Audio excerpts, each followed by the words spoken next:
नमस्कार साथियों आज भारतीय जनता पार्टी की नीतियों की क्रोनोलॉजी समझने की कोशिश करते हैं।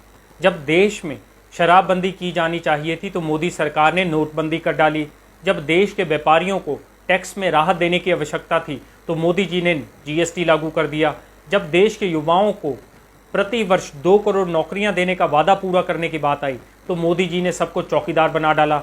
और जब देश में बेरोजगारी कम करने की बात आई तो मोदी जी ने युवाओं को पकौड़े तलने की सलाह दे दी।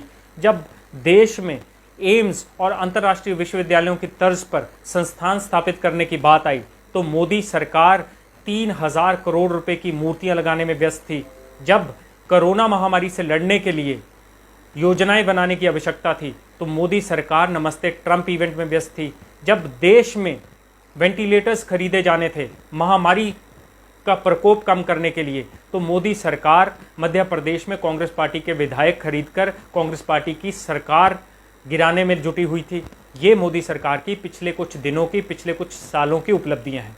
इसके अलावा जो हमारी अर्थव्यवस्था है बहुत ही नाजुक दौर से गुजर रही है।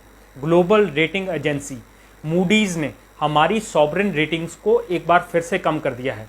हमारी रेटिंग्स को उन्होंने Baa2 से Baa3 कर दिया है, जो कि एक पायदान नीचे है। Baa3 रैंकिंग का मतलब है कि हमारी जो कर्ज चुकाने की क्षमता है वो कम पड़ गई है। हमारा जो कर्ज है वो बढ़ता जा रहा है। हमारी जो फिस्कल डेफिसिट है वो बढ़ती जा रही है, जो कि एक नेगेटिव प्रभाव हम कहेंगे। इसकी वजह से जो हमारे इन्वेस्टर्स हैं उनका हिंदुस्तान की अर्थव्यवस्था में जो विश्वास है वो कम होता जा रहा है।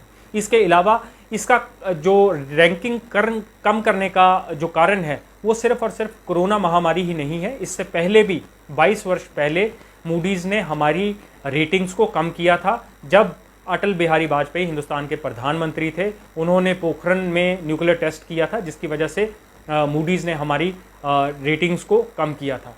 आज सरकार को चाहिए कि वो इस गिरती हुई अर्थव्यवस्था को तुरंत संभालने का काम करे और कुछ ठोस फैसले लेके, ठोस कदम उठा के हमारी अर्थव्यवस्था को पुनः पटरी पर लाने का काम करे। धन्यवाद। जय हिंद।